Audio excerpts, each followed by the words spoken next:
Magandang umaga mula sa Pag-asa Weather Forecasting Center. Ito ng ating update sa magiging tayo ng panahon sa susunod na 24 oras at update na rin sa binabantayan nating bagyo sa loob ng ating Philippine Area of Responsibility. So kaninang madaling araw sa alas 2 ng umaga ay tuloy nang naging isang bagyo itong low pressure area na ating minomonitor. So binigyan natin ito ng local name or domestic name na Juaning. Itong tropical depression na ito, kaninang alas 4 ng umaga, huli itong namataan sa layong 520 kilometers east-northeast ng Itbayat, Batanes. Ito ay may taglay na lakas ng hangin na malapit sa gitna na umaabot ng 45 kilometers per hour at pagbugso na umaabot ng 55 kilometers per hour. Yung movement nito ay north-northwestward sa bilis sa 10 kilometers per hour. So papalayo ito sa ating bansa at wala itong direktang epekto sa ating panahon ngayong araw. Samantala, ito namang isa pang bagyo sa labas naman ng ating PAR sa may West Philippine Sea na nasa labas na ng ating monitoring domain.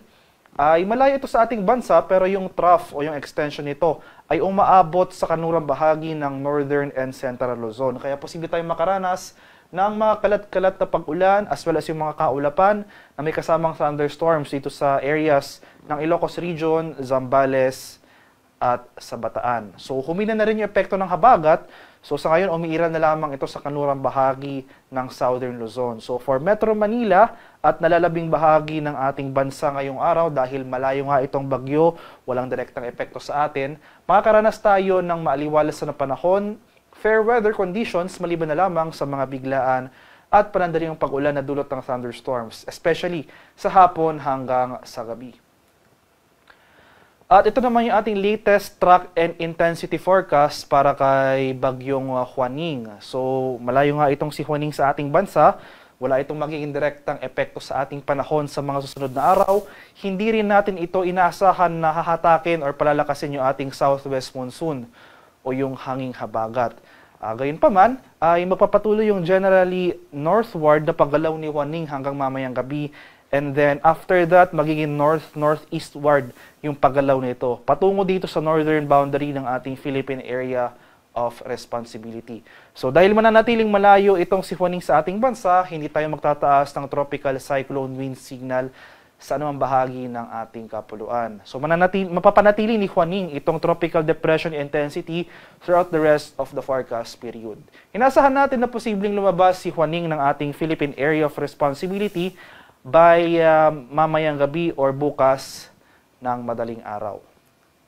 At para naman sa magiging lagay ng ating panahon ngayong araw dito sa Luzon, so itong ang kanlurang bahagi ng Northern and Central Luzon, so sa mga areas ng Ilocos Region, Zambales at sa Bataan, magpapatuloy yung mga kaulapan at mga kalat-kalat at pag-ulan na dulot nitong trough o yung extension ng tropical depression sa labas ng ating PAR dito sa may West Philippine Sea.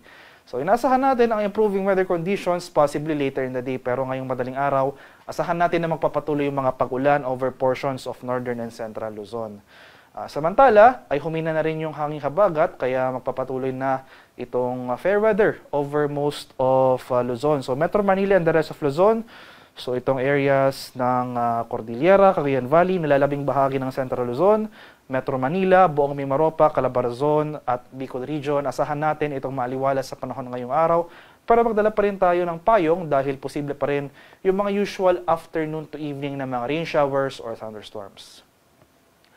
Sa bahagi naman ng Palawan, Visayas at sa Mindanao, hindi umaabot yung habagat over Visayas at Mindanao pero posible pa rin itong makaapekto over Palawan. So, fair weather conditions pa rin ating inaasahan, bahagyang maulap hanggang sa maulap na papagurin. At samahan naman yan ng mga pulupulong pag-ulan na may pakulog at pakilad na dulot ng thunderstorms. So, yung mga pag-ulan na ito, kadalasan nangyayari sa dakong hapon o sa gabi. So, muli, inulit ko po, no, walang epekto yung bagyo sa atin. So, magpapatuloy itong fair weather sa malaking bahagi na ating bansa. Sa kalagayan naman nating karagatan, sa kasalukuyan, walang nakataas na gale warning at banayad hanggang sa katamtamang pag-alon ang mararanasan over most of the country. Pero gayon pa man, iba yung pag-iingat pa rin sa ating mga kababayan na maglalayag sapagkat kung meron tayong offshore thunderstorms na yung mga pag-ulan sa ating mga dagat baybayin, asahan natin yung mga pagbugso ng hangin, kaakibat nito ang bahagyang pagtaas ng ating mga alon. Para naman sa ating weather outlook sa mga susunod na araw, so starting tomorrow, Tuesday hanggang sa Friday, ay magpapatuloy yung maaliwalas sa panahon ngayong araw over most of the country. Pero ayun nga, itong western section ng northern and central Luzon, asahan natin yung mga kalat-kalat na pag-ulan. Pero starting tomorrow, mababawasan yung mga pag-ulan over northern and central Luzon.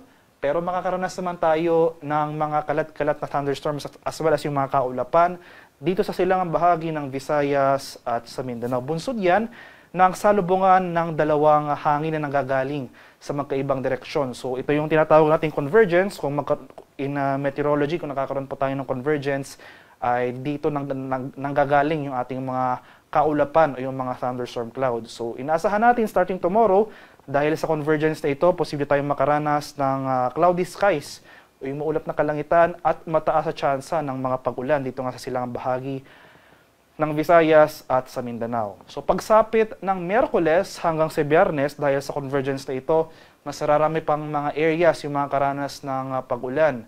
So malaking bahagi na or buong Visayas na, as well as itong Mindanao, pati na rin itong buong Southern Luzon. So areas ng Mimaropa as well as Bicol region ay makakaranas ng mga pag-ulan. So mostly yung mga pag-ulan na ito focus dito sa areas na ito, itong northern portion ng Mindanao in particular. So itong mga rehiyon ng Zamboanga Peninsula, northern Mindanao at Caraga, over the next few days sasaan po natin yung mga pag-ulan. So dulot po yan ng convergence, yun nga, yung salubungan ng dalawang hangin na nanggagaling sa magkaibang direksyon. Samantala sa nalalabing bahagi ng ating bansa, ay magpapatuloy itong maaliwala sa panahon. So, ayun nga, mananatiling malayo itong si Bagyong Juaning sa ating kalupaan.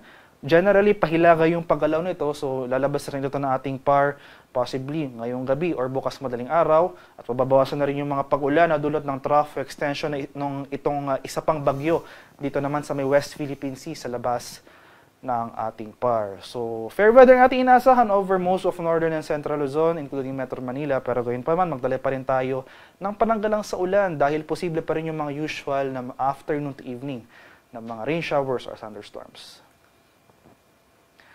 At para sa karagdagang impormasyon tungkol sa ulot panahon, lalong-lalo na yung ating mga rainfall advisories, thunderstorm advisories, or yung mga heavy rainfall warnings na ini-issue ng ating Pag-asa Regional Centers sa ating mga lokalidad, ay follow kami sa aming social media accounts at DOST_Pag-asa.